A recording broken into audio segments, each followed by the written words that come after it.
राधे राधे। जय श्री कृष्णा। दोस्तों, यह गणेश कथा सुनने वाले सभी भक्तजनों के जीवन से सभी प्रकार के संकट गणेश भगवान दूर करें, यही हम प्रार्थना करते हैं। और आज हम आपको सावन कृष्ण गणेश चतुर्थी व्रत कथा सुनाएंगे। यह गणेश भक्तों के लिए संतान आदि प्रदायक कथा है। तो कथा हम प्रारंभ करते हैं। ऋषिगण पूछते हैं कि हे स्कंद कुमार, दरिद्रता, शोक, कुष्ठ आदि से विकलांग, शत्रुओं से संतप्त, राज्य से निष्कासित राजा, सदैव दुखी रहने वाले, धनहीन, समस्त उपद्रवों से पीड़ित, विद्याहीन, संतानहीन, घर से निष्कासित लोगों, रोगियों एवं अपने कल्याण की कामना करने वाले लोगों को क्या उपाय करना चाहिए जिससे उनका कल्याण हो और उनके उपरोक्त कष्टों का निवारण हो। यदि आप कोई उपाय जानते हो तो उसे बतलाइए। काल से विद्यमान स्वामी कार्तिकेय जी ने कहा, हे ऋषियों, आपने जो प्रश्न किया है उसके निवारणार्थ मैं आप लोगों को एक शुभदायक व्रत बतलाता हूँ, उसे सुनिए। इस व्रत के करने से पृथ्वी के समस्त प्राणी सभी संकटों से मुक्त हो जाते हैं। यह व्रत राज महापुण्यकारी एवं मानवों को सभी कार्यों में सफलता प्रदान करने वाला है। विशेषतया यदि इस व्रत को महिलाएं करें तो उन्हें संतान एवं सौभाग्य की वृद्धि होती है। इस व्रत को धर्मराज युधिष्ठिर ने किया था। पूर्व काल में राज्यच्युत होकर अपने भाइयों के साथ जब धर्मराज वन में चले गए थे तो उस वनवास काल में ही भगवान श्री कृष्ण ने उनसे कहा था। युधिष्ठिर ने भगवान कृष्ण से अपने कष्टों के समानार्थ जो प्रश्न किया था उसी कथा को आप श्रवण कीजिए। युधिष्ठिर कहते हैं कि हे पुरुषोत्तम, ऐसा कौन सा उपाय है जिसको करने से वर्तमान संकटों से मुक्त हो सके। हे गदाधर, आप सर्वज्ञ हैं, हम लोगों को आगे अब किसी प्रकार का कष्ट न भुगतना पड़े ऐसा उपाय बतलाइए। स्कंद कुमार जी कहते हैं कि जब धैर्यवान युधिष्ठिर विनम्र भाव से हाथ जोड़कर बारंबार अपने कष्टों के निवारण का उपाय पूछने लगे तो भगवान ऋषिकेश ने कहा, श्री कृष्ण जी ने कहा कि हे राजन, संपूर्ण कामनाओं को पूर्ण करने वाला एक बहुत बड़ा गुप्त व्रत है। हे पुरुषोत्तम, इस व्रत के संबंध में मैंने आज तक किसी को नहीं बतलाया। हे राजन, प्राचीन काल में सतयुग की बात है कि पर्वतराज हिमाचल की सुंदर कन्या पार्वती ने शंकर जी को पति रूप में प्राप्त करने के लिए गहन वन में जाकर कठोर तपस्या की, परंतु भगवान शिव प्रसन्न होकर प्रकट नहीं हुए। तब शैलतनया पार्वती जी ने अनादिकाल से विद्यमान गणेश जी का स्मरण किया। गणेश जी को उसी क्षण प्रकट देखकर पार्वती जी ने उनसे पूछा कि मैंने कठोर, दुर्लभ एवं लोमहर्षक तपस्या की किंतु अपने प्रिय भगवान शिव को प्राप्त न कर सकी। वह कष्ट विनाशक दिव्य व्रत जिसे नारद जी ने कहा है और जो आपका ही व्रत है, उस प्राचीन व्रत के तत्व को आप मुझसे कहिए। पार्वती जी की बात सुनकर तत्कालीन सिद्धदाता गणेश जी उस कष्टनाशक शुभदायक व्रत का प्रेम से वर्णन करने लगे। गणेश जी ने कहा, हे अचल सुते, अत्यंत पुण्यकारी एवं समस्त कष्टनाशक व्रत को कीजिए। इसके करने से आपकी सभी आकांक्षाएं पूर्ण होंगी। जो व्यक्ति इस व्रत को करेंगे उन्हें भी सफलता मिलेगी। हे देवादिदेव देवेश्वरी, श्रावण के कृष्ण चतुर्थी की रात्रि में चंद्रोदय होने पर पूजा करना चाहिए। उस दिन प्रातः कृत्य से निपटकर मन में संकल्प करें कि जब तक चंद्रोदय नहीं होगा मैं निराहार रहूंगी। पहले गणेश पूजन करके तभी भोजन ग्रहण करूंगी।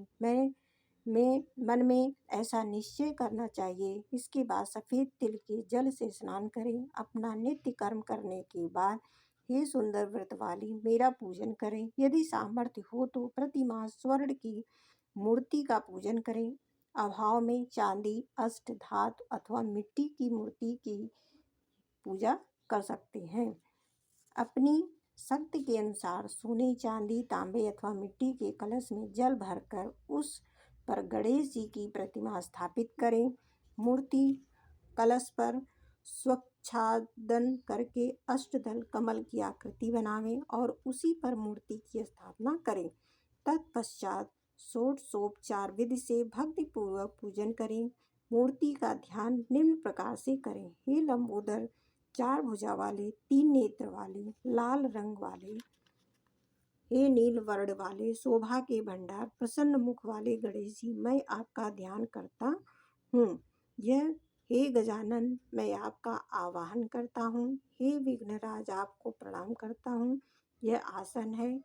हे लंबोदर, यह आपके लिए पाग है। हे शंकर सुवन, यह आपके लिए अर्घ है। हे उमापुत्र, यह आपके लिए स्थानार्थ जल है।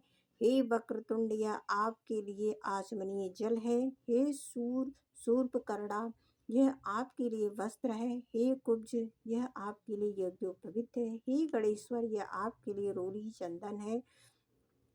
हे विघ्न विनाशक, यह आपके लिए फूल है। हे विकट, यह आपके लिए धूपबत्ती है। हे वामन, यह आपके लिए दीपक है। हे सर्वदेव, यह आपके लिए लड्डू का नैवेद्य है।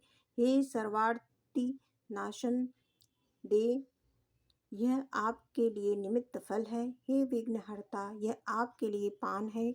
हे धूम्रदेव, यह आपके लिए प्रदक्षिणा है। हे देवेश, यह आपके निमित्त मेरा प्रणाम है।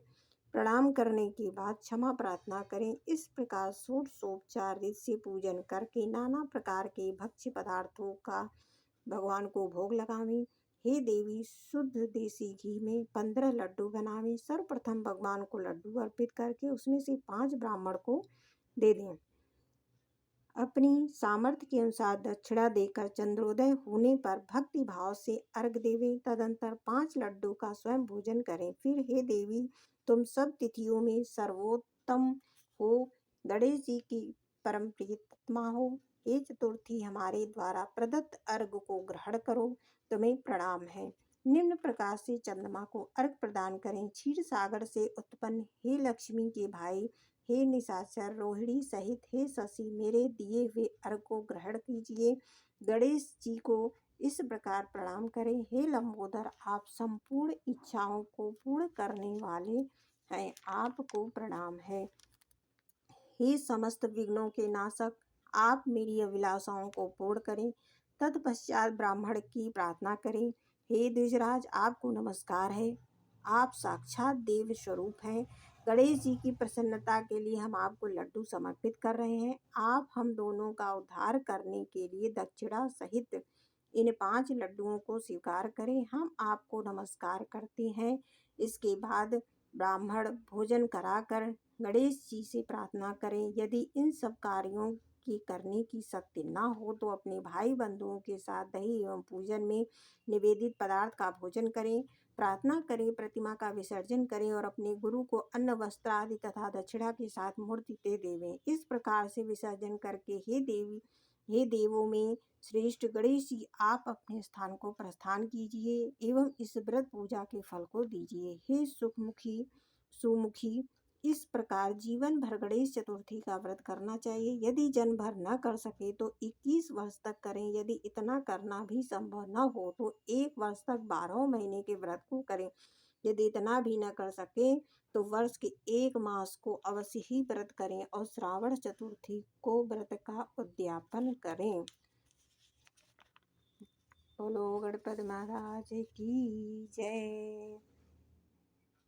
हे गणेश भगवान सभी भक्तजनों के सभी संकट दूर करें। ओम नमः शिवाय।